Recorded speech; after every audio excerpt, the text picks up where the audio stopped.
جی دوستو، آپ دیکھ رہے ہیں کلائڈوسکوپ۔ شنگھائی کوآپریشن آرگنائزیشن کا سالانہ سربراہی اجلاس کل 16 ستمبر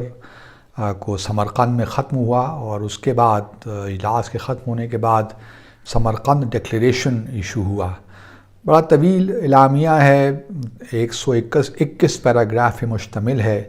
اور اس میں سبھی کچھ ہے، سبھی باتیں ہیں، اور خاص طور پہ کلائمیٹ چینج کے حوالے سے ہی باتیں ہیں۔ اور مجھے حیرت اس بات پہ ہے دوستو کہ ہمارے پرائم منسٹر نے اپنی تقریر میں پاکستان میں جو تباہی مچی ہے سیلاب سے اس سال، اس کا ذکر تو کیا، لیکن سمرقند کا جو ڈکلیریشن ہے اعلامیہ، اس میں کہیں ذکر ہی نہیں ہے پاکستان میں کہ پاکستان میں سیلاب آیا اور ایس سی او کے جو ممبر کنٹریز ہیں وہ پاکستان کے ساتھ کھڑے ہیں، یا اتنا بھی کہہ دیتے کہ ہم سپورٹ کرتے ہیں ان تمام ایفرٹس کی۔ اور یو این سیکرٹری جنرل کا جو ایک فنڈ انہوں نے کھولا ہے $160 ملین کا، اس میں ہم چاہتے ہیں کہ زیادہ سے زیادہ لوگ کنٹریبیوٹ کریں، ممالک کنٹریبیوٹ کریں۔ اتنی سی بات بھی نہیں ہے جو کہ اینوڈائن ہوتی کہ بالکل بے ضرر سی، لیکن ایک امپورٹنس بہرحال مل جاتی۔ لیکن مجھے حیرت ہے کہ ہماری سائیڈ نے شاید اس کے بارے میں سوچا ہی نہیں کہ اس ڈکلیریشن میں پاکستان میں جو فلڈز آئے ہیں ان کا ذکر ہونا چاہیے۔ لیکن مجھے ایک عجیب سا لگا، اگر پاکستان نے کوشش کی ہے کہ پیراگراف ڈلوایا جائے تو مجھے لگتا نہیں ہے کہ کوئی بھی ملک اس کو اپوز کر سکتا ہے، ایون بھارت بھی اس کو اپوز نہ کرتا، لیکن میرا خیال ہے کہ ہم نے شاید اس کے بارے میں سوچا ہی نہیں، اور کہ سمرقند ڈکلیریشن میں اس کے بارے میں بھی ایک پیراگراف ہونا چاہیے تھا۔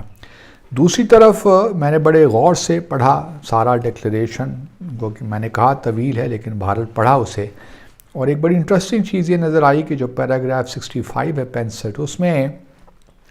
بھارت کے علاوہ کیونکہ جب بی آر آئی کا ذکر ہوا، بیلٹ روڈ انیشیٹو کا، تو پھر ممالک کے نام لیے گئے کہ یہ ممالک اس کو سپورٹ کرتے ہیں اس انیشیٹو کو، لیکن اس میں آبویسلی بھارت کا نام نہیں ہے۔ بھارت کا نام کیوں نہیں ہے؟ کیونکہ بھارت اس جو منصوبہ ہے یا جو یہ انیشیٹو ہے اس کو اپوز کرتا ہے۔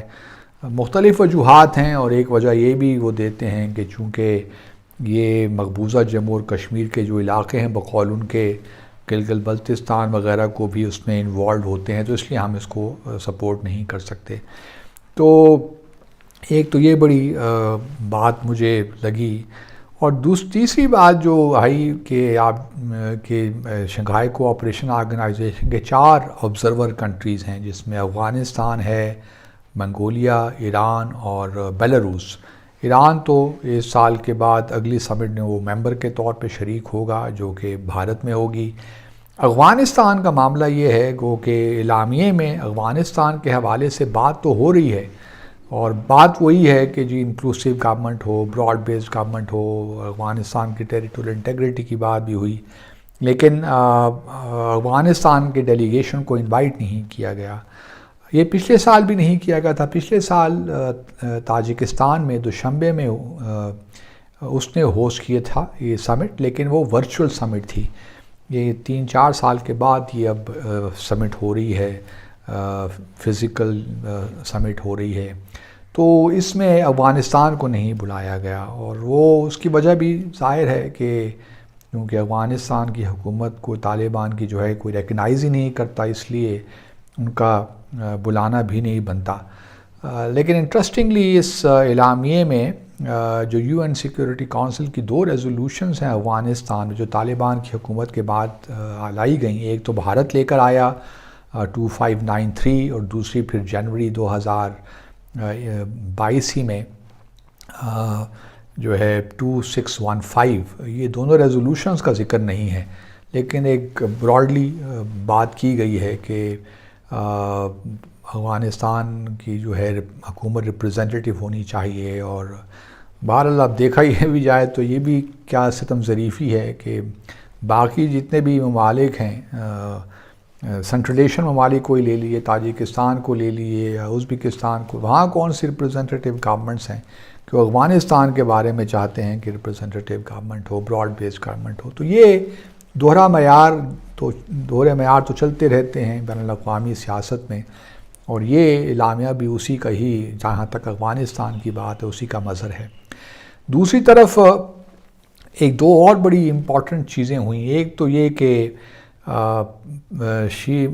پرائم منسٹر مودی کی جو ہے نہ صدر کے چین سے ملاقات ہوئی بائیلیٹرل، نہ ہی ہمارے وزیر اعظم سے۔ مجھے اس بات پہ اطمینان ہے کہ ہم نے ملاقات نہ کوئی ریکویسٹ کی، نہ زور دیا، کیونکہ ملاقات کی اس وقت کوئی ضرورت نہیں ہے، اور یہ ملاقات سے کچھ نکلنا بھی نہیں تھا، بلکہ ہماری اننیسیسریلی ہماری پوزیشن جو ہے کشمیر کے معاملے میں کمزور ہوتی۔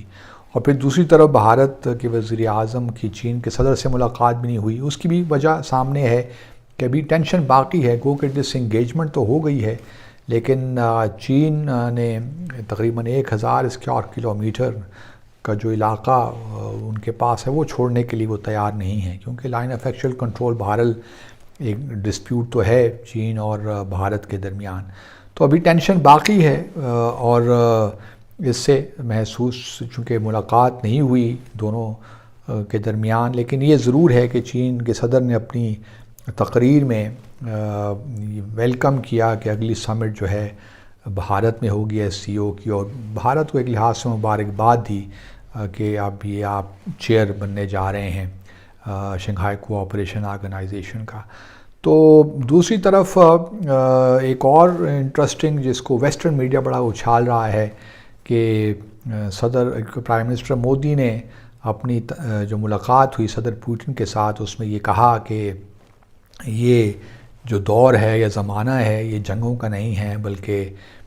امن کا ہے اور اکنامک کوآپریشن کا ہے، تو یوکرین کی وار کو جلد ختم ہو جانا چاہیے۔ اور چین کے صدر نے بھی مور اور لیس یہ زور دیا، اور ٹرکی کے صدر نے بھی جو ان کی ملاقات ہوئی صدر پوٹن کے ساتھ، اس پہ یہی کہا کہ جنگ ختم ہو جانی چاہیے یوکرین میں، اور صدر پوٹن نے کہا کہ ہم کوشش کریں گے کہ جنگ کو جلد ختم ہو جانا چاہیے۔ لیکن بھارتی وزیر اعظم کی زبان سے یہ چیزیں سنتے ہوئے بھی حیرت ہوتی ہے، کیونکہ وہ ایک طرف تو اکنامک کوآپریشن کی بات کرتے ہیں، اور انہوں نے بھی تقریر میں کہا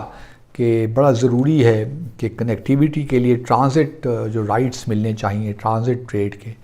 وہ ان کا اشارہ پاکستان کا تھا کہ پاکستان ہمیں افغانستان تک ایکسیس نہیں دے رہا۔ اب دیکھنا یہ ہے کہ اگلی سمٹ جب ہوتی ہے اس وقت تک افغانستان کے کیا حالات ہوتے ہیں، اور آیا افغانستان کی جو کابل حکومت ہے ان کو کوئی ملک تسلیم کرتا ہے کہ نہیں کرتا، یا پھر آیا ان کو بلایا جاتا ہے نہیں بلایا جاتا جب بھارت میں یہ سمٹ ہوگی SCO کی۔ تو ابھی انٹرسٹنگ ڈیز ہیں، لیکن یہ کچھ بنیادی معلومات ہی تو میں نے کہا آپ کے ساتھ شیئر کر لوں۔ اپنا خیال رکھیے، اللہ حافظ۔